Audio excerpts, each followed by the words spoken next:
Mesdames et messieurs, bienvenue. Je me permets de faire une courte vidéo pour vous rappeler l'éventualité que quelques-uns auraient de se rappeler que l'idée que vous voyez, qui s'appelle le papier toilette humide, est mon idée que j'ai malheureusement dû donner sous la contrainte dans la nuit malheureuse que vous connaissez comme étant le cauchemar.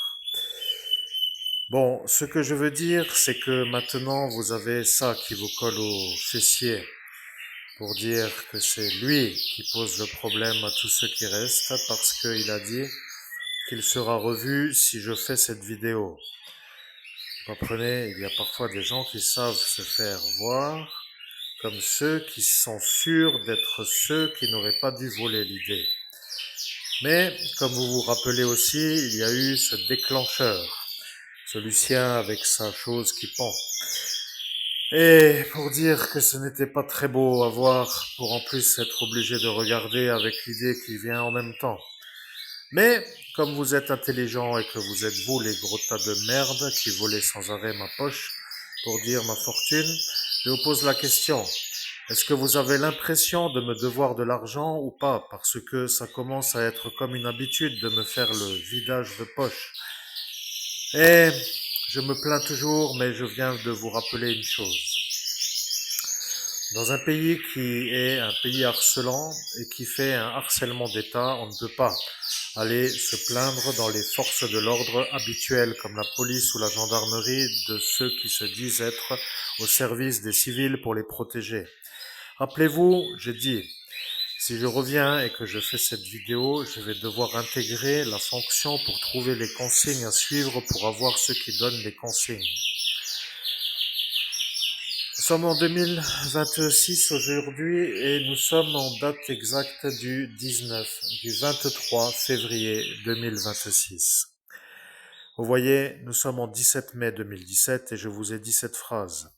Ce que je vais faire à partir de cet instant est de filtrer, pour dire d'infiltrer vos réseaux de police nationale et de gendarmerie nationale.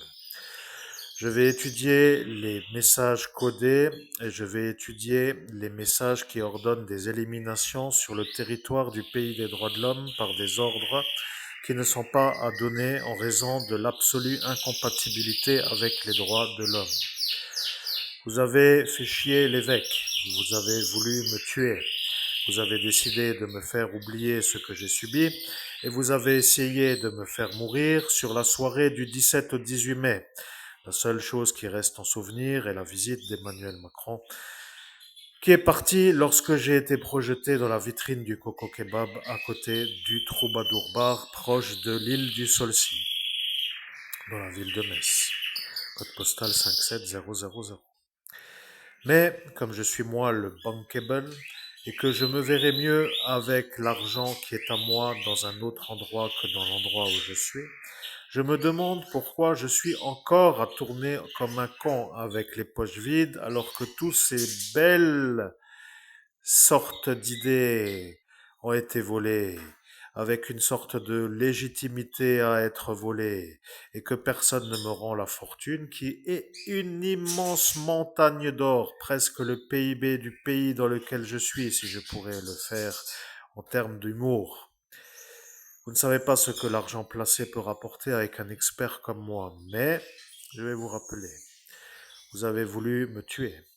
Vous avez voulu faire que j'oublie. Et maintenant, ce magnifique papier toilette vous colle au cul. Et le problème que je vois, c'est que vous n'êtes pas du tout en motivation pour me le rendre, c'est-à-dire mon endroit pour dire la belle vie. Rappelez-vous, il y en a un qui a dit qu'ils ne veulent pas que j'aille à l'endroit où se trouve la belle vie. Et ce qui veut dire que des tenanciers, comme des esclavagistes, se permettraient des sortes de... Je ne peux plus dire le mot qui n'est pas très beau pour ceux qui ont subi toute cette histoire que je n'ai pas volontairement voulu non plus, mais si ce genre d'attitude d'esclavagiste est encore en activité sur le territoire, dans une date où nous sommes aujourd'hui en 2026, il faudrait se demander si ceux qui ont intérêt à ce que ça continue ont vraiment un intérêt ou pas. Parce que si la tolérance à l'esclavagisme est une sorte de légitimité, comme pour dire une habitude à faire, alors qu'est-ce que je serais moi comme étant vu comme une sorte de sous-classe humaine, ce qui est une atteinte à mes droits de humain, pour ainsi dire, pour que les gens comprennent que parfois ils peuvent corriger aussi les fautes d'orthographe ou d'intonation ou de grammaire. Après tout, s'ils comprennent déjà le message, c'est aussi parfois un miracle. Mais sachez que je reviens au fondement du message. Je vais devoir, et je suis le meilleur médium au monde, je vais devoir faire ce que personne ne veut que je fasse, c'est-à-dire ce que eux ont dit que je ne devais pas faire. Mais que faire avec les informations que je vais trouver pour dire qu'après je vais déranger qui? La question est-ce que vous comprenez votre travail de protection des populations ou pas? La deuxième chose est-ce que vous comprenez ce que je dis? Parce que si vous ne comprenez ni l'un ni l'autre, ça deviendra comme pour dire oui, et après, qu'est-ce que nous pouvons faire pour vous aider? Et c'est ça la question qui vous intéresse tout autant que moi. Si vous, aux ordres, devez arrêter ceux qui donnent les ordres, comment allez-vous faire pour les arrêter puisque vous êtes aux ordres? Et c'est sur cet instant que vous avez compris que le Turc était là pour entendre car il a remis son intonation dans le mot sept. Le véritable intérêt de notre échange est que vous compreniez que de se foutre de ma gueule est payant. Plus vous m'enterrez pour que je ne remue pas, plus je deviens celui qui voit sans pouvoir agir. Et moins je suis celui qui peut faire du surf à Tahiti pour me détendre les jambes, à faire de la planche et de la bronzette, et finalement de vous voir moins qu'ici. Mais, ceci étant cela, je dois vous rappeler une chose. Je suis l'évêque catholique, que ça vous plaise ou pas. Et je lutte contre les adversaires qui sont du royaume de la nuit. Et ceux-là se sont liés contre moi. Ils veulent me faire les problèmes avec l'infériorité de ma possibilité de riposter. Rappelez-vous, ils ne veulent pas que je puisse voir le monde parallèle, car sinon je ne serai pas un autre que celui qui peut se défendre. Ce qui veut dire que l'homme qui a dit cela en 17 mai a volontairement dit que pour sa malveillance, il vaut mieux que je ne puisse pas voir quelle est la manière de la malveillance pour ne pas pouvoir faire autrement que de l'empêcher d'être. Vous comprenez? En fait, ce qui semble être intéressant chez ces fouteurs de merde, c'est qu'ils aiment être en avantage sur ceux qui font les belles réalisations et qui se font dans l'impossibilité de se défendre, comme pour dire tellement beau à détruire, sans qu'ils puissent se plaindre de pouvoir être aidés, de se faire aider, ou de ne pas se faire aider, et encore s'il faut se plaindre pour vous faire avoir à vous, ceux qui font les réceptacles de formulation, c'est encore une fois une chose bienvenue, n'est-ce pas? La problématique, c'est que les Européens commencent à comprendre que ce pays est une merde. Et de parler comme cela est aussi beau parfois, parce que certains comprennent. Il y a des gens qui se demandent pourquoi moi, qui subis autant, ne sais pas faire une seule fois une vidéo avec l'intonation correcte pour que les gens croient ou comprennent que je suis celui qui pourrait à cet instant être compris en raison de l'intonation. Eh bien, chers auditeurs, je vais vous rappeler ce que vous avez programmé. Vous avez dit sur la porte d'ascension, car je fais des sous-cantiques professionnels. Si nous faisons cela, et que cet homme ne peut pas être vu avec une intonation à l'instant où le message diffuse, dans l'intonation qu'il devrait être, comme pour dire un homme qui se plaint avec l'intonation de se plaindre, non pas comme un homme qui se plaint avec l'intonation de la joie, comme si c'était un moment de joie, avec l'intonation de la joie. Il ne sera à cet instant plus possible qu'il soit cru. Et lorsqu'il ne sera plus cru, nous serons nous ceux qui serons crus. À cet instant, s'il décide de nous suivre, il ne sera après plus possible pour lui d'être vu comme celui qui serait à croire. Je reviendrai certainement sur ce détail car je suis maintenant de nouveau là. Chers amis auditeurs, je peux vous dire que vous êtes dans un pays qui est pire que l'ancienne URSS. Vous savez, il y a des gens qui veulent faire des choses pour que ça ne soit pas trop beau, ou trop magnifique, ou trop explosif de la réussite, comme pour dire que c'est tellement magnifique d'avoir une réussite pareille dans sa vie qu'il ne faut surtout pas qu'elle puisse exister, sinon ça devient une lueur tellement éblouissante que ceux qui ne veulent être autrement que les seuls à briller ne peuvent pas être assez forts pour supporter d'autres lumières comme eux. Vous savez, il y a des gens qui comprennent ce que je dis et ils se posent des questions. Qu'est-ce que ce mec a toujours à parler de cette nuit du 17 au 18 mai? Bien, je vais vous rappeler ce qui s'est passé pour en conclure avec cette vidéo. Dans la nuit du 17 au 18 mai, j'en avais marre d'être au Parkstreife de mon village qui pue. J'avais décidé de sortir pour faire des photos. Je me suis mis en route très tôt le matin et j'ai fait Zengbuz-Bénin à pied, avec un sac, ou peut-être ai-je été à cet instant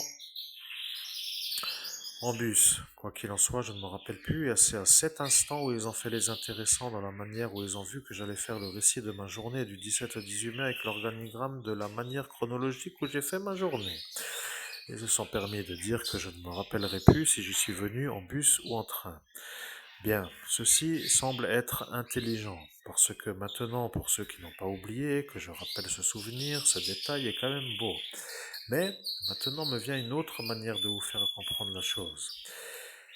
Si Sylvie Rubec est morte, et qu'elle a été empoisonnée par Alain G, et que ce Alain G a amené à Metz, dans la nuit du 17 au 18 mai, monsieur Jean-Paul G, et que ce Jean-Paul G a volé le talisman pour après m'envoûter les couilles, et que cette manière de faire fonctionne puisque le talisman n'est plus là, et que maintenant le capitaine FABING ne veut pas faire avoir Jean-Paul, puisque Jean-Paul serait à cet instant l'homme qui serait le problème à ce Nordin Boumekik, car lui n'a pas eu le droit de sortir de sa prison avec l'autorisation de sortie qu'il n'y avait pas à cet instant dans la manière correcte de la demande.